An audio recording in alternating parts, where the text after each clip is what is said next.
Welcome back to the Anti-Book Club, and I'm going to be tackling the next book club book we read, which is Catlady, hence my little kitty cat. Now, we read this book quite a while ago. There was one seminal thing I did remember about it, which I will touch upon later. But aside from that, I really did not remember much of this book at all. I did remember it was I suppose it's typical book club book. You know, it's about a woman in sort of a midlife stage, reevaluating her life, you know, having events happen and then questioning what she's doing and whether she's really happy, and then like trying to find her happiness. I feel like I've read about 3 or 4 of those in my time in the book club. And I couldn't remember much, so I had to read. And then I was like, oh, did this happen in this book? Oh, no, that was in the other book. And then it made me realize just how much all of these type of books that are all kind of along the same lines all touch on the same topics and the same sort of characters and themes, and how a lot of that is just repeated in all of these kind of books that kind of have this as a theme. You know, whether that's sexual exploration, whether that's cheating, whether that's loss, trauma, whether that's reinvention, whether that's, you know, cutting people out of your life that you don't want anymore, having quirky co-workers, that sort of thing. Like it's like always repeated. And you might say, well, trauma is, you know, in many, but it's just in a very specific way. But anyway, so this book is about Mia. Mia is about a 40-something-year-old woman. She's has a husband. She's in a loving relationship with her husband Tristan. She has a stepchild that she takes good care of, and she has a cat named Pigeon.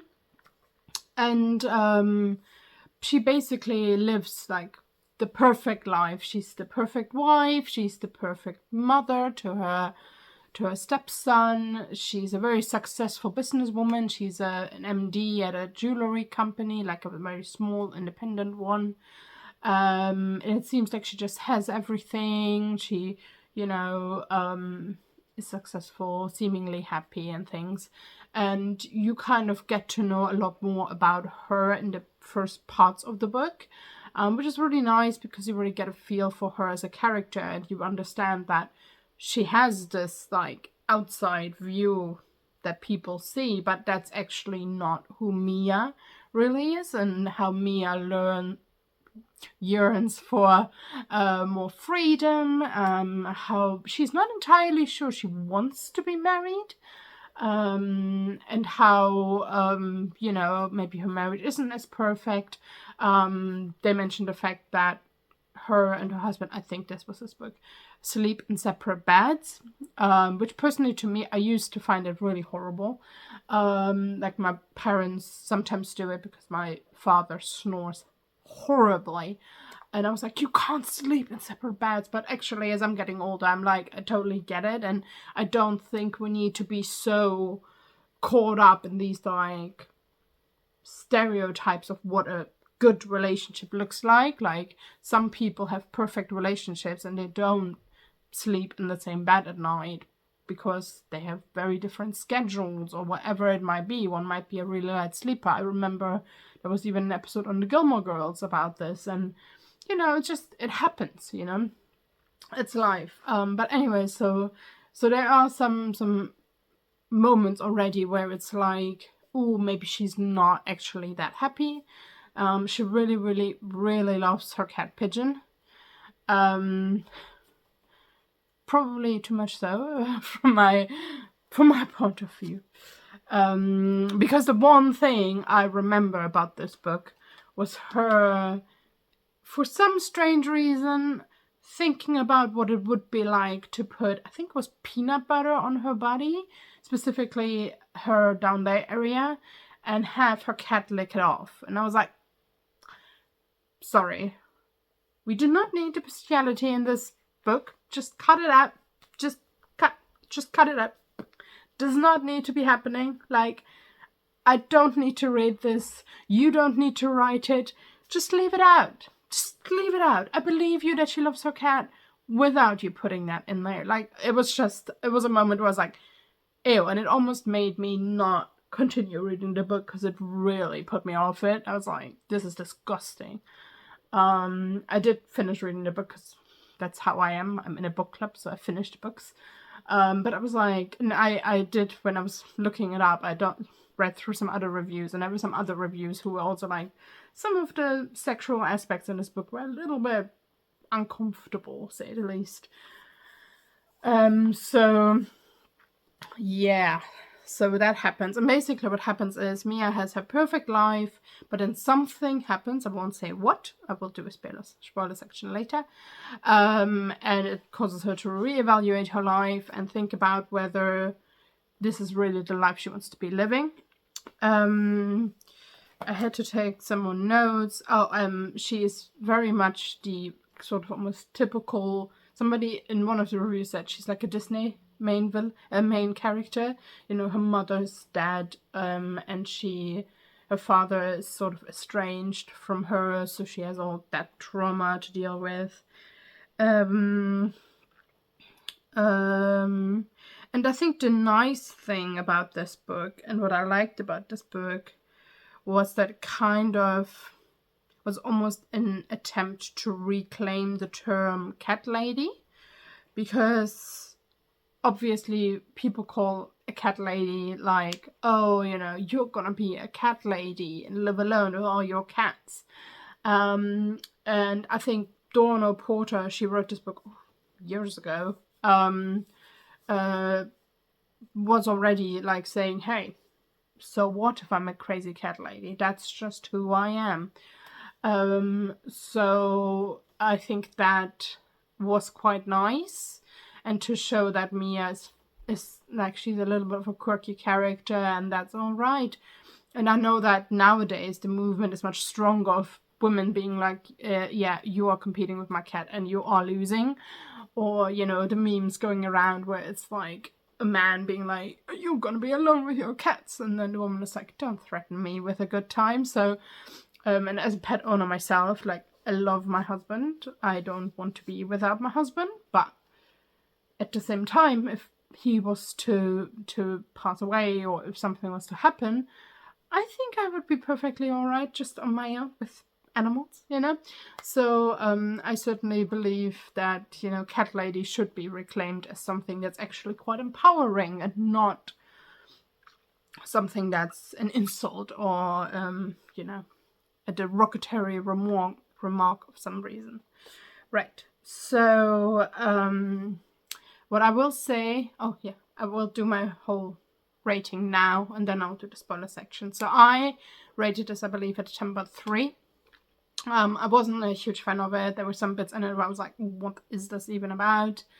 I could also, even though Mia was painted quite well as a character, and there was some really interesting bit about her, which I will talk about in the spoiler section,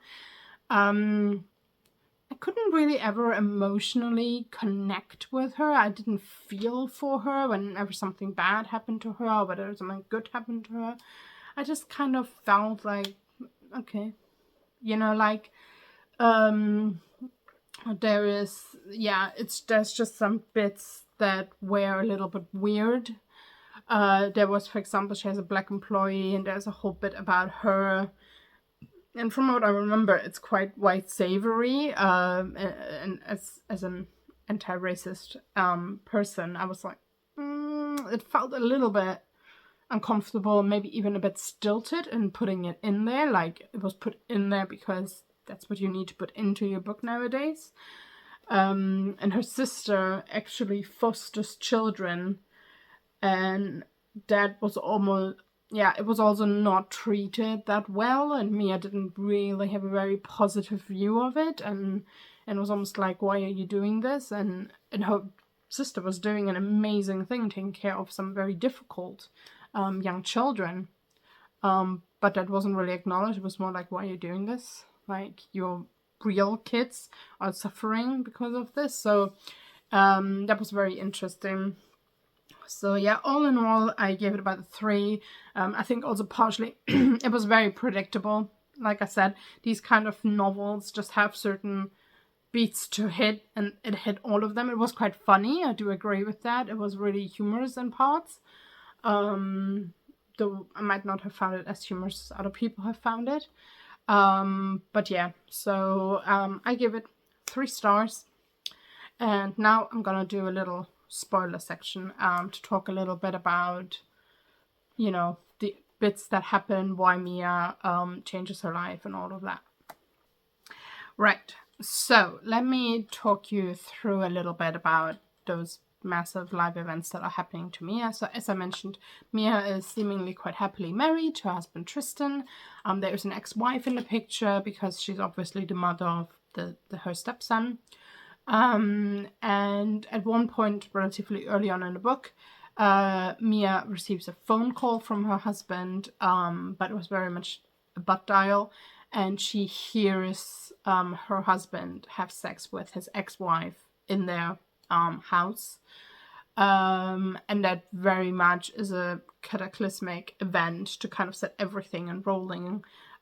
She then also loses her job later, so it's kind of like just an accumulation of shit that happens that kind of causes her to reevaluate her life and this kind of mask she's put on herself, and whether that's really who she wants to be or whether she actually wants to be more like the real her, who's quite quirky, who might be wearing kaftans to work and that sort of thing. Quite early on in the book, there's also, I'm gonna talk about like different things that pop up in the book, because as I said, I don't remember the book that well, but there's little things that I picked up from like different reviews, and that I remembered.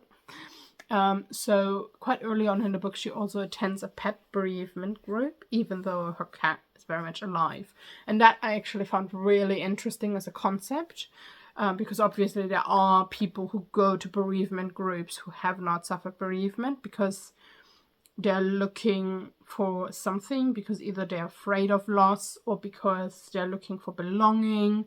So I found that really interesting as a concept.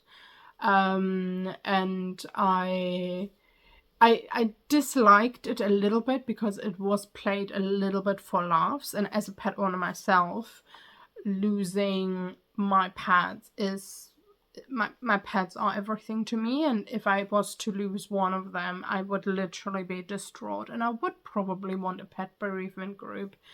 But it almost felt like sometimes it was taken like so seriously that it became comical. And there was, for example, a character who was quite an angry kind of guy who had a pet snake who died. And it was almost like it was played for laughs, and it made me quite uncomfortable, actually. So I didn't fully enjoy that. I enjoyed the concept of it, but I didn't think the execution of it was particularly great. I do remember that one of the members of the group is actually a journalist, and she ends up writing an article about pet bereavement groups and mentioning Mia. And it's quite clearly Mia because it talks about her pet cat, and she has very flaming red hair. And that sort of thing, which causes me a lot of embarrassment. And then she, when she's sort of, lost her husband and all of that, she ends up going out with one of her younger co-workers who has been sort of expressing interest to her. And he lives with his mother still, and there's some like really weird sex going on, like they have some anal play, but it's like him with a pencil and her just being there like, okay, like it's not very well developed. And I find that often in these type of movies where it's almost like women don't really consent to it. They're more like, oh, okay, this is happening now, and then they kind of just let it happen.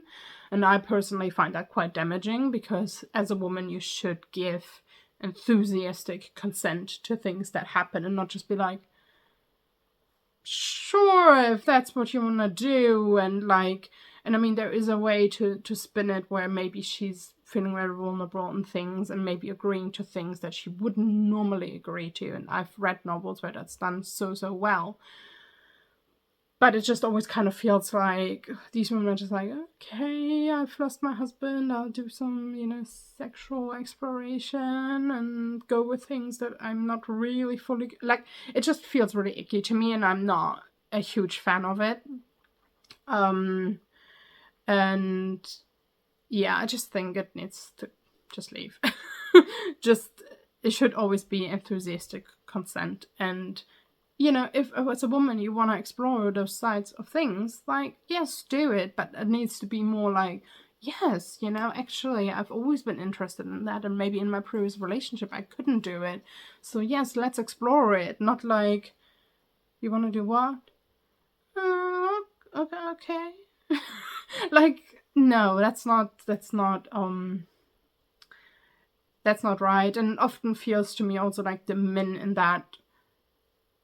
in those scenarios are taking advantage of a woman being vulnerable, and that's also not something I'm really keen on. And mainly because it's not written like, this is not okay. It's just written as in like, oh, well, that sort of happened. If it was written like, this was not okay, it would be different for me. So yeah, that's just something I find really, really difficult. There is also, so the jewelry business that she works for is by the daughter of like this very rich guy, apparently, and it's very much leaned into, she's a nepo baby, she's like, she's got all her money, she can do whatever she wants, and she's known for just being out and partying and wearing her jewelry or giving it to her friends, sort of thing. And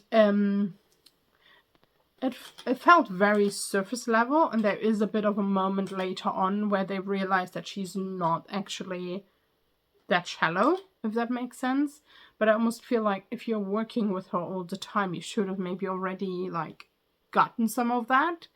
And it doesn't really come in until like quite late. And there is also a moment when Mia loses her job where she actually smears cat poop into, I think it's the young girl's office, and smears it around. And again, I was like, why is this in here? Like, why are we doing this? It's disgusting. And yeah, I wasn't a fan of it. So this is sort of what I remember from this book. And she does in the end find herself, and she finds who she wants to be. I believe she gets rehired by the jewelry business, and there's like a moment of like, ooh, everybody kind of loves each other and everything gets resolved quite nicely, which I also find a little bit unrealistic most of the time. So like, there's no repercussions for what she did at her workplace, for example, because the guy that she was having a weird sex with is taking the fall for that, but he doesn't have any repercussions from it either, really, if I remember right.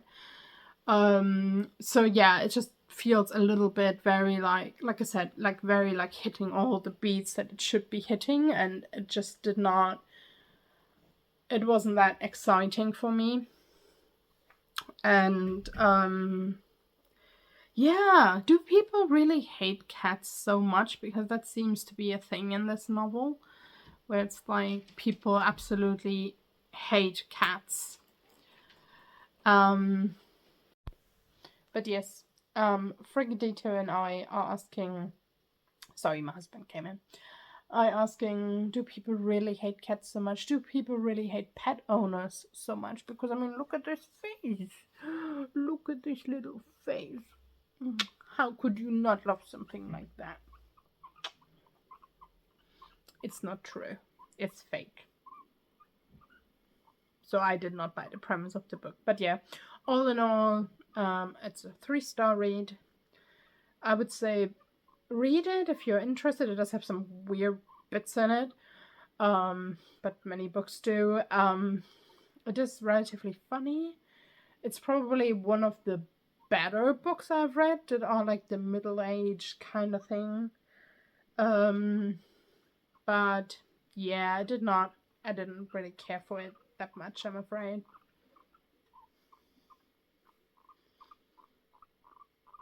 What is it? What is it?